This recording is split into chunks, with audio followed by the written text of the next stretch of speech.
गरिरहेको छौं। अनि आज मैले वचनको शीर्षकलाई उचित समय भनेर राखेको छु। उचित समय भनेको ठिक समय हैन, ठिक समय भनेको ठिक समयमा भएको कुराहरू, ठिक समयमा रोपिएको बिरुवाहरू अथवा ठिक समयमा भनेको वचनहरू, ठिक समयमा बोलिएका कुराहरू असल हुन्छ बाइबलले भन्दछ। यसकारणले गर्दाखेरि हामीले आज विश्वासीहरू भइसक्यो, हामी मण्डलीहरू, हामी विश्वासीहरू हौं र हामीले राइट समय के हो, उचित समय के हो भन्ने कुरालाई पनि हामीले सबै कुराको बारेमा चाहिँ यदि जानकारी पाउन सक्यौं भनेदेखि यो एकदमै राम्रो हो। कहिलेकाहीँ हामी समयलाई विचार गर्दैनौं, उचित समय के होला भन्ने कुरा जब हामी याद गर्दैनौं भनेदेखि हामी बेसमयमा अथवा हामीले बिना सिजनमा भनेछ हैन, बिना सिजनमा हामीले कुनै पनि बिरुवालाई रोप्छौं भने त्यो कहिले पनि उम्रन्दैन। एउटा बिउ रोप्नको लागि एउटा सिजन चाहिन्छ, एउटा ऋतु चाहिन्छ अनि सिजनमा हामीले त्यो बिउ रोप्छौं भनेदेखि त्यो ठिक उम्रन्छ, त्यसले फुल्छ, त्यसले फल्छ र त्यसले धेरै हामीलाई लाभ दिन सक्छ, फाइदा दिन सक्छ। अनि सबै कुरोको समय छ। उपदेशक 3 अध्यायमा हामीले हेर्यौं भनेदेखि त्यहाँनिर सबै कुरोको समय छ भन्ने लेखेको छ हैन। मर्ने समय हेरे, जन्मिने समय हेरे, रोप्ने, उखेल्ने, गोड्ने सबै कुराको एउटा समय छ भनेर उपदेशक 3 ले त्यहाँनिर भन्दछ। सबै कुरोको समय छ। हामीले त्यो समयलाई यदि विचार गर्दैनौं, हामी सराबरी चल्छौं भनेदेखि कहिले पनि नहुँदछ। अघि मैले भने जस्तो टुप्पा कुन हो, फेद कुन हो हैन, छेउ कुन चाहिँ हो, बीचको कुन चाहिँ, त्यो सबै कुरालाई हामीले सराबरी एक साथमा लगेर जान्छौं भनेदेखि हामीले छुट्याउनै सक्दैनौं। सबै कुरालाई समयको बारेमा, आज समयको बारेमा मात्र मैले भन्नु चाहिरहेको होइन र ठिक समयमा बोलिएका कुराहरू र ठिक समयमा गरेको कामहरू चाहिँ कति उत्तम हुन्छ भन्ने विषयमा म तपाईहरुको बीचमा बोल्न लागिरहेको छु। हामी हितोपदेशको 15 को 23 पदलाई अलिकति हेर्नेछौँ। मानिस आफ्नो जवाफले आफै खुसी हुन सक्छ भने ठिक बेलामा भनिएको कुरा झन् कति असल हुन्छ। आमेन। ठिक बेलामा बोलेको वचन अथवा कुराहरू कति असल हुन्छ।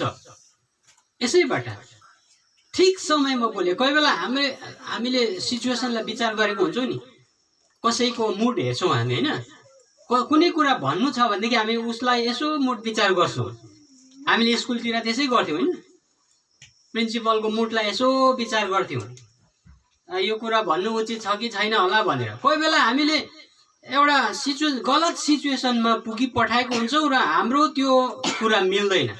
ओहो, हामीले गलत टाइममा चाहिँ यो कुरा भनि पठाएछौं, गलत समयमा हामीले भन्यौं भनेदेखि उल्टा हामीले त्यसको भोग्नुपर्ने हुन्छ, कष्ट भोग्नुपर्ने कुराहरू हुन्छ नि। अनि हामीले उचित समय भन्ने कुरा के हो भनेर यदि हामीले जान्न सकेनौं, छुट्याउन सकेनौं, हामीले कहिलेकाहीँ सुसमाचारको कुराहरू त्यसै गर्छौं। सुसमाचार र्यान्डमली हामी सुनाएको हुन्छौं, उचित समय विचार गरेको हुँदैन। कोही बेला मान्छेलाई हतार हुन्छ, कोही बेला सब्जी डढिरहेको हुन्छ, कोही भात डढिरहेको हुन्छ। यसको पनि उचित समय हामीले विचार गरेन भनेदेखि त्यो उसलाई चाहिँ घाँडो लाग्छ क्या, त्यो व्यक्तिलाई घाँडो लाग्छ। हामीहरू जाँदाखेरि उनीहरूलाई झ्याउ लाग्छ, उनीहरू भाग्छ। र हामीले उचित समयलाई पनि त्यो कुराहरू विचार गरेनौं भनेदेखि त्यहाँ पनि हामीले सम्मान पाउँदैन, आदर पाउँदैन, उल्टा हामीदेखि भाग्ने स्थितिहरू हुन्छ। र हामीले आदर पाउनको लागि, स्वीकारिनको लागि पनि सबै कुरोको एउटा सही समयलाई हामीले विचार गर्यौं भनेदेखि चाहिँ त्यहाँनिर पनि राम्रो हुन्छ। कुनै पनि कामहरू गर्दाखेरि पनि भयो। बाइबलले सबै कुरोको समय हुन्छ भनेपछि त्यो समयलाई हामीले याद नगरेको रहेछ त हैन। वास्तवमा सबै कुरोको समय हुन्छ। कुनै पनि बिरुवा हामीले अघि कुरा गर्यौं, तपाईले साग रोप्नुहुन्छ समयमा, त्यसको सिजन हुन्छ, त्यो सिजनमा रोपिन्छ त त्यसले मजाले हामीलाई सब्जी दिन सक्छ। जुनै कुरोको पनि फलफुलहरू, सुन्तलाहरू, एप्पलहरू सबै कुरोको एउटा सिजन हुन्छ। सिजनमा रोप्दाखेरि त्यो ठिकै हुन्छ, बिना सिजनमा रोप्दाखेरि हुँदैन।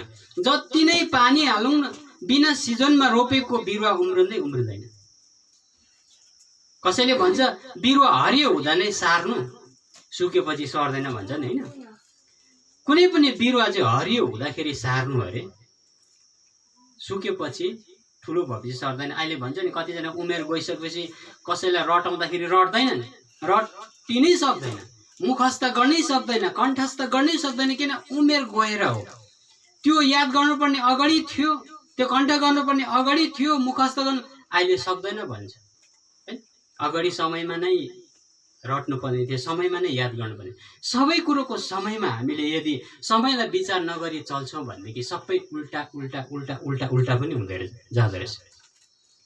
हामीले नानीहरूलाई सानो ठिक समयमा हामीले तिनीहरूलाई सही शिक्षा दिएनौँ भनेदेखि त्यति बेला पनि पारा बिग्रेर जान्छ, हो कि पारा बिग्रिन्छ। फेरि सही समयमा हामीले सही शिक्षा दिएनौँ, सही कुरा सिकाएनौँ भनेदेखि त्यहाँ पनि बर्बादी सुरु हुन्छ। भोलिको दिनमा ठुलो भएर जति नै लौरो देखाउँ, जति नै सिकौँ, पटक्कै सिक्ने होइन, उसलाई आदत बसिसकेको हुन्छ। हामीले उचित समयमा तिनीहरूलाई सही कुरा सिकाउन सक्नु पर्दछ भन्ने कुरा। हामी यो कुराहरू जान्दछौँ, हामीले यो कुराहरू बताइबस्नु पनि त्यति साह्रो हामीलाई त्यति दरकार पर्दैन।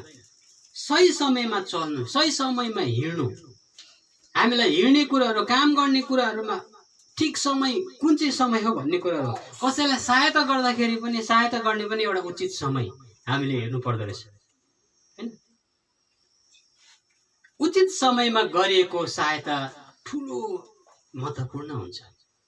तपाईलाई थाहा छ होला, कोही बेला यस्तो आवश्यकता परेको बेलामा कसैले सानो सहयोग गरिदियो भने कति खुसी हुन्छौँ हामी। हामीलाई जरुरत नपरेको बेलामा सहायता गर्दाखेरि हामीलाई हल्का खुसी मात्रै लाग्छ, हल्का मात्रै हैन। र पनि मेरोमा थियो नि, र पनि तपाईँले सहयोग गर्नुहुन्छ भने ठिकै छ। जुन बेला चाहिँ जरुरत थियो, आवश्यकता परेको समयमा यदि कसैले सहयोग गर्छ भनेदेखि त्यो त कति सुन्दर हुन्छ, कति असल हुन्छ। यति बेला चाहिँ मलाई चाहेको थियो, यति बेला नै हो मलाई एकदमै फिटी परिरहेको थियो, यति बेला मलाई सहायता गरेको छ। उचित समयमा गरेको सहायता हैन, उचित समयमा गरेको सहायता चाहिँ कहिले पनि भुल्न सक्दैन। मलाई कसै व्यक्तिले सहायता गरेको छ, कहिले पनि म भुल्न सक्दिनँ। मेरो मनमा बसेको छ, मेरो हृदयमा छाप लागेको छ, त्यो व्यक्तिको नाउँ मलाई थाहा छ। मलाई कुन कुन समयमा, कुन चाहिँ अवस्थाहरूमा मलाई कसले कस्तो प्रकारले सहयोग गरेको छ, त्यो व्यक्तिलाई म कहिले पनि जिन्दगीमा भुल्न सक्दिनँ। असल गरेको कुराहरू हाम्रो जीवनमा छाप लागेको हुन्छ, हामीले छाप लगाएर बसेको हुन्छौँ। कहिलेकाहीँ त्यस्तै फेरि चोटहरू पनि छाप लागेको हुन्छ। कसैलाई हामीले नराम्रो गरेको छौँ भने त्यो छाप पनि बसेको हुन्छ, तर त्यो छापलाई मेट्नु असल हुन्छ। तर असल गरेको कुरालाई हाम्रो जीवनमा सधैँ साँची राख्दाखेरि हामीलाई नोक्सानी छैन।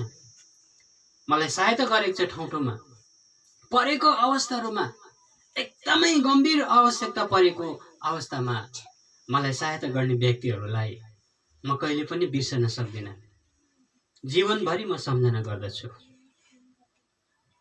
उचित समयमा मलाई जरुरत परेको समयमा सहायता गर्ने व्यक्तिहरू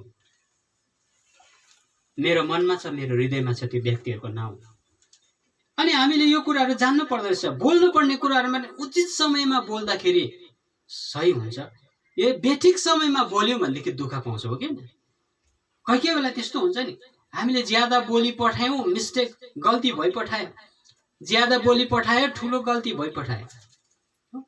र हामीले बोल्ने पनि बोले, नबोल्ने पनि बोल्दाखेरि ठुलो गल्ती भइपठाएछ। कहिलेकाहीँ यो कुरा पनि सोच्नु पर्दछ, हामीले कहाँनिर कति बेला कस्तो प्रकारले बोल्नु पर्दछ भन्ने कुरालाई हामीले सावधानी लगाएनौँ भनेदेखि आफूले बोलेको कुराले आफैलाई ठुलो नोक्सानी हुन्छ, आफैलाई ठुलो क्षति हुन्छ। हामीले बोल्दाखेरि पनि सोच्नु पर्दो रहेछ, उचित समयमा हामीले बोलेको छौँ कि छैनौँ। सही समयमा हामीले यदि बोल्छौँ भनेदेखि त्यति बेला उसको लागि पनि एकदमै असल कुराहरू भएर जान्छ। एउटा सही समयलाई हामीले विचार गर्नुपर्दछ, बोल्ने बेला, सुन्ने बेला हैन। सबै कुराको हामीले उचित समय हेर्छौँ नि, सुन्ने, खाने, हेर्ने, सुत्ने सबै कुराको उचित समय हुन्छ। जब हामीले जान्दैन सुत्ने बेलामा खान्छौँ, खाने बेलामा सुत्छौँ, हो कि हाम्रो जीवनमा त्यस्तै त गल्ती भएर जान्छ। सुन्ने बेलामा हेर्छौँ, हेर्ने बेलामा सुन्छौँ, सुन्ने बेलामा बोल्छौँ, बोल्ने बेलामा सुन्छौँ भने जस्तै हामीले कहिलेकाहीँ यो सबै कुराहरू मिलेकै हुँदैन क्या, मिलेकै हुँदैन। सुत्ने बेलामा हामी कोही बेला सुत्दैनौँ, बेसमयमा सुत्छौँ भनेदेखि हामी शरीरलाई हानि हुन्छ। उठ्ने बेलामा हामी राइट टाइममा उठ्दैनौँ भनेदेखि त्यही नै हामीले क्षति हुन्छ। उठ्ने पनि एउटा समय छ, राइट टाइममा हामी उठ्न सक्नुपर्छ। काम गर्ने पनि एउटा राइट टाइम हुन्छ, त्यसमा हामीले काम गर्नुपर्छ। मैले धेरै अगाडि भन्थेँ हाम्रो साथीहरूलाई, हामीले ड्युटी गर्दाखेरि यही टाइम होला है, समय हुँदाखेरि हामीले उचित समयमा काम गर्नुपर्छ। एक दिन यो काम भएन भने भन्थे, यो काम भएन भने यो काम सधैँ नहोला। यस हाम्रो हातमा काम हुँदाखेरि चाहिँ हामीले काम गर्नुपर्छ, उचित समयमा हामीले कुछ गर्नुपर्छ भन्दाखेरि साँच्ची नै त्यस्तै भयो। हामीले त्यो समयमा काम नगरेको भएदेखि सायद हामीलाई गाह्रो पर्ने थियो। अनि त्यो बेलामा हामीले हतार हतार गरेर त्यो समयलाई हामीले ठिक सदुपयोग गर्दाखेरि अहिले बिना काममा हामी बस्न सकिरहेको छौँ। समयमा हामीले विचार गर्नुपर्दछ कुन समयमा चाहिँ हामीलाई उचित हुन्छ र त्यो समयलाई चाहिँ हामीले सदुपयोगमा ल्याउनुपर्छ। वचनले भन्छ, अघि हामीले पढ्दै गरेको हैन, समयलाई सदुपयोग गर भनेर वचनमा लेखिएको छ हैन। समयलाई ठिक समयलाई चाहिँ हामीले ठिक समयमा प्रयोग गर्न सक्नुपर्छ। हामी आफै चाहिँ त्यहाँनिर चाहिँ एउटा राइट टाइममा खडा भएको, राइट टाइममा पुगिदिएको। कोही कोही बेला त्यस्तो हुन्छ नि, सहायता गर्ने बेलामा पनि कोही बेला भारी बोक्ने बेलामा मान्छे नहुँदाखेरि टुप्लुक्क मान्छे आइपुग्छ हैन। ओहो, म त यो नसकिरहेको थिएँ, ठिक समयमा आइपुगेछ नि हौ, सहायता मिल्छ। मेरो जीवनमा थुप्रैचोटि त्यस्तो भएको छ। मैले भारी बोक्नु नसकिरहेको बेलामा कोही आइदिएको हुन्छ, बिचारा उसले बोकिदिएको हुन्छ, कति हल्का हुन्छ। सही टाइममा हामी हाजिर हुनु पनि हाम्रो लागि असल कुरा हो। कसैको लागि काम लाग्दो व्यक्ति बन्नु, मैले पहिला पनि भनेको थिएँ, हामी कसैको निम्ति चाहिँ काम लाग्दो व्यक्ति र एउटा त्यो ठाउँमा समस्याको ठाउँमा उभिदिने व्यक्ति हुन पाए कति असल हुनेछ। भाग्नु होइन, समस्याको समयमा तपाईँ र म खडा रहिदिनु पर्यो। उसको समय, दुःख परेको समयहरूमा, कष्ट परेको समयहरूमा यदि तपाईँ र म उसको साथमा खडा रहिदिन्छौँ भनेदेखि त्यो उसले कहिले पनि बिर्सिँदैन है। दुःखको समयमा दिएको सहायता कहिले पनि बिर्सिन सक्दैन र हामी त्यति बेला पनि खडा भइदिन सक्नुपर्छ। मेरो जीवनमा, मेरो लाइफमा कतिवटा पलहरू आयो जुन समयहरू मैले एक्लै पनि बिताएँ हैन। मैले एक्लै बिताएको थिएँ, मैले त्यति बेला सहारा पनि पाइनँ। कतिचोटि एक्लै म गाली खान्छु, कतिचोटि म एक्लै भनाइ भेट्छु, एक्लै पेलिरहेको हुन्छु, एक्लै सताइरहेको हुन्छु। दायाँ बायाँ हेर्छु, कोही पनि म देख्दिनँ, कोही बेला भेट्दिनँ। त्यो समयहरू बितेर गएको छ मेरो लाइफमा पनि, त्यो समयहरू बितेर गयो। अनि मैले अहिले बुझ्दैछु कि अहिले चाहिँ म जहिले पनि जहाँनिर आवश्यकता छ, आवश्यकता ठाउँहरूमा खडा भइदिनु पाए कति असल हुने थियो। कसै एक्लो परेको ठाउँहरूमा यदि हामीले सहारा दिनु पाए कति असल हुने थियो। कसैलाई दुःख परेको समयमा तपाईँ र म सान्त्वना बनिदिनु पाए कति असल हुने थियो। कसैको निम्ति मलमपट्टि भइदिनु पाए कति असल हुने थियो। जहीँ पनि हामीले यस्तो अवस्थाहरू खोज्नुपर्छ, कहाँनिर के खट्किरहेको छ, खट्किरहेको ठाउँमा तपाईँ र म त्यो ठाउँमा उभिदिन सक्नुपर्छ, हामी खडा भइदिन सक्नुपर्छ। उचित समयलाई हामीले प्रयोगमा ल्याउन सक्नुपर्छ। कोही बेला हामीलाई भोक लागेको हुन्छ, पुरा भोक लागेको बेलामा तपाईँलाई कसैले अलिकति खाना दियो भनेदेखि आमामा त्यति बेला अमृत हुन्छ हो कि न। अमृत भयो, मलाई यति साह्रो भोक लागेको थियो कि अलिकति भए पनि मैले पाएँ, साह्रै खुसी लाग्यो मलाई। तपाईँलाई अगाइरहेको बेलामा कसैले जबरजस्ती खाना दिँदाखेरि तपाईँले खाइ त दिनुहुन्छ, तर जुन चाहिँ आनन्द चाहिँ त्यो तपाईँ भोको पेटमा हुनुहुन्थ्यो नि, त्यति बेला खाएको पेटमा त्यति आनन्द हुन सक्दैन जुन बेला तपाईँले भोको पेटमा खानुभएको थियो। भोको पेटमा खाएको कुरा र भोको नहुँदाखेरि खाएको कुरामा अलिकति फरक त पर्छ। मैले भन्न चाहेको कुरा चाहिँ यो हो, त्यो भोको पेटको अवस्थाहरूमा हामीले खाना दिन पाउँदाखेरि कति उचित समय होला, त्यो कति आनन्दित हुन्छ होला, कति खुसी हुन्छ होला। सबै कुरामा दरकार परेका अवस्थाहरूमा, खाँचो परेको अवस्थाहरूमा त्यति बेला उभिदिनु पाए कति सुन्दर कुरा हो यो। हामीले यो कुरा विश्वासीले जान्नु पर्दछ। हामी विश्वासी हौँ, प्रभुको प्रेममा हामी चल्छौँ। सबै सेवा सत्कारको कुराहरू पनि त्यही हो। हामीले सेवा गर्ने टाइममा हामी सेवा गर्छौँ, कसैलाई आदर गर्ने समयमा आदर गर्नुपर्छ। हामीले यो थुप्रै कुराहरू हामीले हामीले ठिकसँगले जान्न सक्यौँ र समयलाई ठिक ढङ्गले हामीले प्रयोग गरिरहेको छौँ भनेदेखि कहिलेकाहीँ हामीलाई ढिलो भइ पठाउँछ नि हैन। टाइम टर्यो भन्छ नि, हो किन? खानाको पनि टाइम टर्यो भने खानु मन लाग्दैन। टाइम टरेको अवस्थाहरू हाम्रो जीवनमा कतिचोटि आउँछ। ढिलो भएछु म त, त्यो टाइम टर्न दिनु हुँदैन। हामीले उचित समयलाई पक्रिन सक्नुपर्छ, उचित समयलाई खोजी गर्न सक्नुपर्छ। हाम्रो पढाइको क्षेत्रहरू भयो, हाम्रो नोकरीको क्षेत्रहरूको भयो, हाम्रो विवाहबारीको कुराहरू, सन्तानको कुराहरू भयो, त्यो सबै कुरालाई हामीले उचित समयमा नै हामीले प्रयोगमा ल्याउन सक्यो भनेदेखि हामीले जिन्दगीमा दुःख पनि पाउँदैनौँ। सबै कुराको उचित समयलाई हामीले हेर्नु पर्दो रहेछ।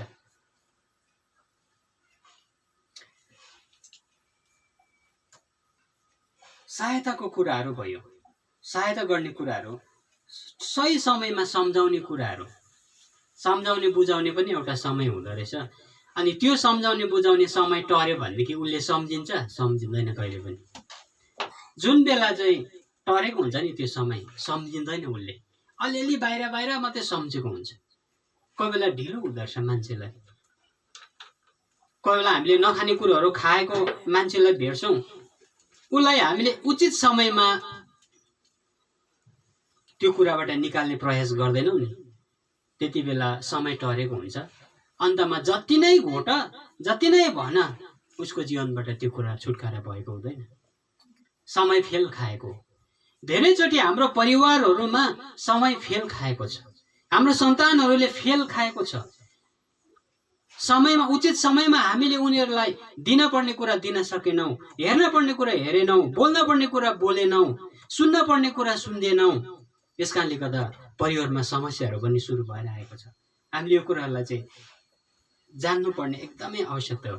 मैले भन्न चाहेको कुरा चाहिँ सही कुरा, सही टाइम चाहिँ के होला भन्ने कुरा, सही कुरा के होला।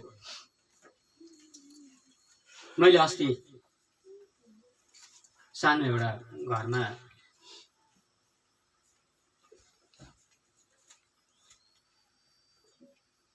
एउटा कुरा बनाइराखेको थिएँ। त्यो चाहिँ के भने साधारण कुराहरू हो, मैले सम्झेको।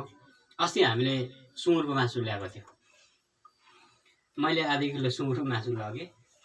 सुँगुरको मासु लाँदाखेरि साग खोजी हिँडे पाएन हो, साग खोजी हिँडे पाएन।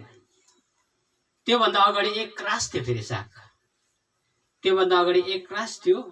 घरि आलुसँग मिसाएर, घरि इस्कुससँग मिसाएर, घरि त्यसै पनि खाइयो। जुन बेला मैले फेरि सुँगुरको मासु ल्याएँ त्यति बेला सागै छैन। बारीमा गएर हेर्छु, एक पत्ता दुई पत्ता मात्रै रहेछ, बारीमा पनि सकिरहेको।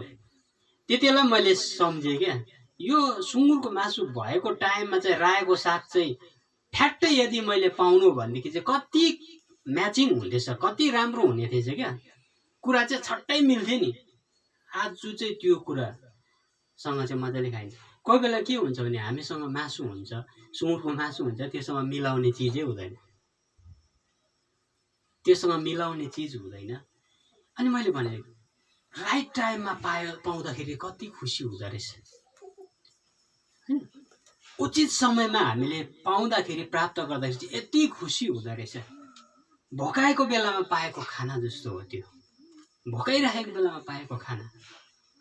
जब जुन बेला दरकार परेको हुन्छ, दरकार आवश्यकता परेको ठाउँमा त्यति बेला दिँदाखेरि मैले सायद त्यो एक समयमा पाएको थिएँ।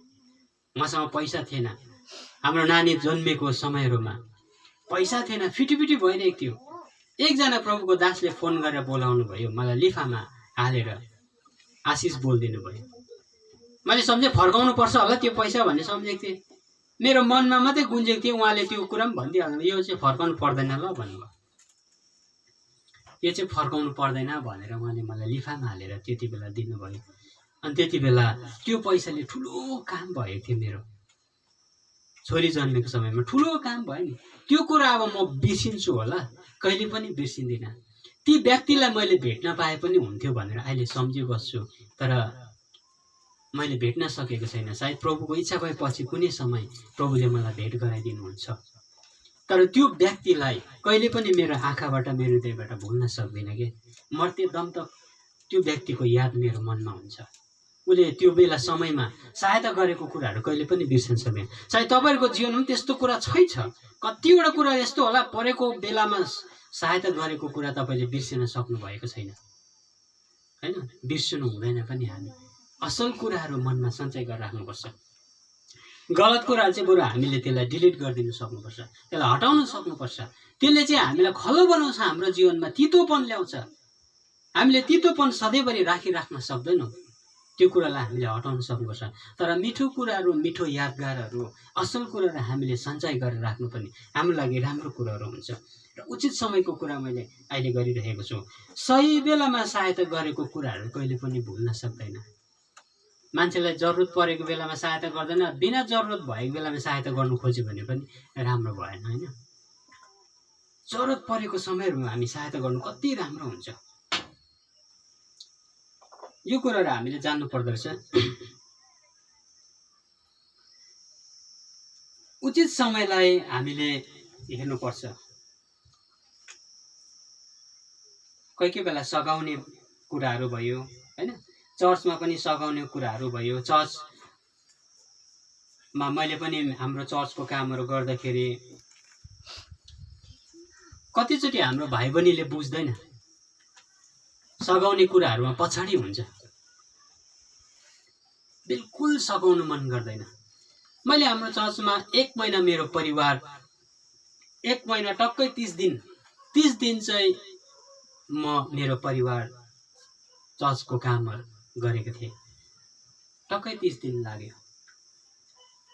5 तारिकदेखि सुरु गरेर अर्को महिना 5 तारिक हामीले सकेको थियौँ। हामीले 1 महिना पुरै बिहानै गएर राति मात्रै हामी घरमा आउँथ्यौँ। पुरा दिलो ज्यानले हामीले चर्चमा काम गरेको थियौँ। अनि त्यो समयहरू जसले हामीलाई सघाएन नि, त्यो कुराहरू पनि खल्लो भएर बस्यो क्या। र जतिजनाले हामीलाई सहायता गरेको थियो त्यो फेरि मनमा बस्यो। त्यो व्यक्तिले यो अवस्थामा सघाएको थियो, त्यो व्यक्तिले हामीलाई यहाँनिर सघाएको थियो भन्ने कुरा पछिसम्म रेकर्डको रूपमा बसेको हुन्छ नि। यस्तो कुराहरू हुँदो रहेछ। यस कारणले गर्दाखेरि हामीले सघाउनु पनि पछि हट्नु हुँदैन, अनि त्यो चाहिँ एउटा यादको रूपमा बसेको हुन्छ। तपाईँले असल गर्नुको लागि कहिले पनि पछि नहट्नुहोस्। त्यो असल गरेको कुरा पछिसम्म रेकर्ड भएर बसेको हुन्छ। हेर्नुहोस् है, तपाईँले असल गर्नुभएको कुरा यो नसम्झिनुहोस् कि मैले अहिले एकछिन त असल गरेँ यसले बिर्सिहाल्छ, नभन्नुहोस्। बिर्सिँदैन, असल गरेको कुरा कहिल्यै बिर्सिँदैन। तपाईँले असल एक दुस्राको लागि गर्नुहोस्, त्यो मनमा छाप बसिहाल्छ, मनमा छाप बस्छ त्यो। अनि हामी असल गर्नको लागि कहिले पनि पछि नहटौँ। कसैलाई सघाउनुको लागि, कसैलाई सहायता गर्नुको लागि, 2 शब्द मिठो शब्द बोल्नुको लागि कहिले पनि हामी पछि नहटौँ। सहायता गर्ने कुराहरूको लागि भयो। हामीसँग एकजना वृद्ध आमा हुनुहुन्छ। मैले आमाको कुराहरू गर्छु कोही बेला। अनेक कुराहरू, कष्टहरू हामीलाई दिन्छ, तर म त्यो कुराको वास्तै गर्दिनँ। म झिझोइ माग्दिनँ। यो उचित समय रहेछ कि हामीले आमाको सेवा गर्नुपर्ने। यो सही टाइम थिएछ। यति बेला हामीले गरेन, कुन बेला चाहिँ गरेको थियौँ भन्ने मैले सम्झेँ। कुन बेला आमाको सेवा गरेको थियौँ हामीले, कुन बेला आमालाई हामीले सहायता गरेको थियौँ। त्यो समयमा हामीले कहिले पनि आमाको सेवा गर्न पाएनौँ। एउटा सही समय आयो, अनि यो समयमा यदि हामी उसको सेवा गर्नदेखि भाग्छौँ भनेदेखि हामीले त्यो उचित समयलाई प्रयोग गरेको हुँदैनौँ। यति बेला उसलाई तातो खान मन लाग्छ, यति बेला उसलाई साथ चाहिन्छ, बोल्ने मान्छे चाहिन्छ, यति बेला उसलाई मिठो शब्दहरू चाहिन्छ, गाली बोली होइन, रिसले होइन, यति बेला उसलाई मिठो मिठो शब्दहरू चाहिन्छ नि। अनि यति बेला हामी भाग्छौँ भनेदेखि यो पनि उचित समय भएन। यस कारणले गर्दाखेरि हामीले यो कुरा, सबै कुरा जान्नु पर्दो रहेछ। हामीले कुन बेला, कति बेला, कसको कुन बेला सहायता गर्नुपर्छ र कति बेला चाहिँ तपाईँ र म खडा रहिदिनुपर्छ, यो कुरा हामीले बुझेन भनेदेखि हामी उल्टा प्रकारले चलिरहेको हुन्छौँ, उल्टा चलिरहेको हुन्छौँ। अनि हामीलाई पनि पछि त्यस्तै प्रकारको समस्याहरू हुन्छ र हाम्रो निम्ति पनि खडा भइदिने मान्छे कोही पनि हुँदैन। आज मैले भन्नु चाहेको कुरा चाहिँ यो, हितोपदेशबाट हामीले एउटा कुरा सुन्यौँ, उचित समय बोलेको कुराहरू, हामीले बोल्ने कुराहरूमा उचित समय बोलेको छौँ भनेदेखि त्यति बेला राम्रो हुन्छ। बेसमयमा हामीले नबोल्ने टाइममा चाहिँ बोली पठायो भनेदेखि त्यहाँनिर ठुलो गल्ती भएर जान्छ। उचित समयमा बोलेको वचन पनि हो। परमेश्वरको वचन पनि हामीले उचित समय बोलेको परमेश्वरको वचनले हाम्रो जीवनमा काम गर्छ। र जब हामीले वचन उचित समयमा बोल्न पाएनौँ र सही टाइममा परमेश्वरको वचनको शिक्षा दिनु कसैलाई पाएनौँ भनेदेखि त्यहाँ पनि गलत भएर जान्छ। सही समयमा परमेश्वरको वचनबाट हामीले सिकाउनुपर्छ, टाइम टरेर होइन। परमेश्वरको वचन सिकाउने पनि एउटा समय छ, अनि त्यो समयमा हामीले परमेश्वरको वचनलाई सिक्नुपर्छ र बोल्ने कुराहरू परमेश्वरको उचित समय उचित टाइममा चाहिँ परमेश्वरको वचनलाई हामी बोल्छौँ भनेदेखि त्यति बेला हाम्रो जीवनमा काम गरिरहेको हुन्छ। कोही बेला हामी सन्दर्भ मिलाउन सक्दैनौँ, कुन अवस्था छ, सिचुएसन अर्कै हुन्छ, हामी अर्कै कुरा बोल्छौँ। हाम्रो अवस्था अर्कै भइरहेको हुन्छ, हामी अर्कै कुरा बोल्छौँ। त्यो समय अवस्था मिलेको हुँदैन। यस कारणले गर्दाखेरि त्यहाँ पनि हामी फेल खाइरहेको हुन्छौँ नि। र आज चाहिँ हामीले यो कुरा सुनेको छौँ, हामीले सबै कुरालाई हामीले उचित समयमा बोल्न पाए, उचित समयमा भनिदियो भने राम्रो हुन्छ होला। यो एउटा सही समय हो कि होइन होला हामीले विचार गर्नुपर्छ। यो भन्ने समय हो कि होइन, यो हामीले गर्ने यो बोल्ने कुरा हो कि होइन, यति बेला उसलाई सम्झाउने कुरा हो कि होइन, यति बेला हामीले उसलाई गाली गर्ने समय हो कि होइन, होइन, यति बेला हामीले उसलाई माया गर्ने समय हो कि होइन, सबै कुरा जान्नुपर्छ है। हामीले यो कुरालाई ठिक्कै हिसाबले गऱ्यौँ भनेदेखि चाहिँ हामीले दुःख पाउँदैन भोलिको दिनहरूमा। र हामी यही कुराहरू आज सिक्छौँ, धेरै कुरा सिक्दैनौँ। आज हामीले यो वचनबाट यो कुरा एउटा कुरालाई हामीले याद गरेको छौँ, त्यो चाहिँ के हो भनेदेखि चाहिँ जहिले पनि हामीले समयलाई विचार गर्नुपर्छ। समयअनुसार तपाईँ र म चल्छौँ भनेदेखि चाहिँ कहिले पनि हामीले दुःख पाउँदैनौँ। उचित समयलाई हामीले हेर्नुपर्छ, जुन पाए त्यही समयमा होइन, तर ठिक समयलाई हामीले प्रयोग गर्नु सक्नुपर्छ। रोप्ने बेलामा कटनी गर्ने होइन, कटनी गर्ने बेलामा रोप्ने होइन, हाँस्ने बेलामा रुने होइन, रुने बेलामा हाँस्ने होइन, रमाउने बेलामा दुःख पोख्ने होइन, तर दुःख पोख्ने समय रमाउने होइन। सबै कुराको एउटा उचित समय हुन्छ। त्यो समयलाई चाहिँ हामीले ठिकसँगले प्रयोग गर्यो भनेदेखि हाम्रो मित्रताहरू बढेर जान्छ, सम्बन्धहरू पनि बढेर जान्छ, धेरै कुराहरू असल भएर जान्छ। एउटा क्रिस्चियन जीवनले कति एउटा ज्ञानी बुद्धिमानी यिनीहरू हुँदो रहेछ भन्ने कुरा मानिसहरूले पनि जान्दछ। यिनीहरू सबै कुरा जान्दछ है, सबै कुरो यिनीहरूलाई ज्ञान छ, बुद्धि छ। सहयोग गर्ने कुराहरूदेखि लिएर सबै कुरामा हामी अगाडि बढ्दै जानुपर्छ जति सक्दो। मैले अघि एउटा कुरा भने, तपाईँले असल कुरा गर्नुभएको कुरा चाहिँ कहिले पनि बिर्सिन्छ भनेर नसम्झिनुहोस्। तपाईँले जुन कुरा असल गर्नुहुन्छ मान्छेको लागि, असल मिठो शब्द बोल्नुहुन्छ, एउटा पोजिटिभ एउटा ताकत दिनुहुन्छ, त्यो कुरा कहिले पनि बिर्सिँदैन, सधैँभरि बसेको हुन्छ। तपाईँले त्यही प्रयास गर्नुहोस्। कुनै पनि व्यक्तिलाई जहिले पनि त्यो व्यक्तिको एउटा पावर बन्नुहोस्, कुनै पनि एउटा व्यक्तिको शक्ति बन्नुहोस्। कतिचोटि त हामी एउटा व्यक्तिको लागि हामी निराशजनक मान्छे बनिरहेको हुन्छौँ नि। जब एक दुसरालाई भेट्छौँ, ऊ चाहिँ हाम्रो निम्ति हिम्मतको कारण हुँदैन, ताकतको कारण हुँदैन। जहिले पनि एउटा व्यक्तिलाई भेट्दा हामी निराश हुन्छौँ। ऊबाट मैले केही पाउँछु होला, केही मैले उत्साह पाउँछु होला, ढाडस पाउँछु होला, ऊबाट म केही ताकत पाउँछु होला भन्ने हामी सोच्छौँ, तर हामी ताकत पाउँदैन। उल्टा हामी ढाली मान्छौँ, हामी उल्टा लडी पठाउँछौँ। ऊबाट हामीले केही पनि पाउँदैन हामीले सोचेको जस्तो। त तपाईँ र म त्यति बेला खडा हुनुपर्छ। तपाईँ र म कुनै व्यक्तिको निम्ति जहिले पनि एउटा उत्साहको कारण, यो मान्छेलाई भेट्दाखेरि, यो दिदीलाई यो बहिनीलाई भेट्दा, यो दाजु भाइलाई भेट्दाखेरि मलाई खुसी लाग्छ। दुई शब्द भए पनि मैले असल एनर्जी पाउँछु, पोजिटिभ एनर्जी पाउँछु म, होइन, सकारात्मक ताकत पाउँछु यो व्यक्तिलाई भेट्दाखेरि भन्ने कुरा चाहिँ आज तपाईँ र मैले यदि याद गर्छौँ भनेदेखि हामी त्यसरी नै चल्नुपर्छ। कसै व्यक्तिको लागि निराशजनक हामी देखा पर्नु भएन कसै व्यक्तिको लागि। र आजको वचनले हामीले यही कुरा सिकाएको छ, सही टाइममा उभिदिनुहोस्, सही टाइममा खडा भइदिनुहोस्, सही टाइममा बोलिदिनुहोस्, उसको लागि सही टाइममा सुनिदिनुहोस्। त्यो कुराले तपाईँ र मेरो जीवनमा ठुलो उन्नति ल्याउँछ, आशिष ल्याउँछ, फाइदा ल्याउँछ। आमेन। प्रभुले आजको वचन सुनेमा आशिष दिएको हुन्छ। जय मसीह।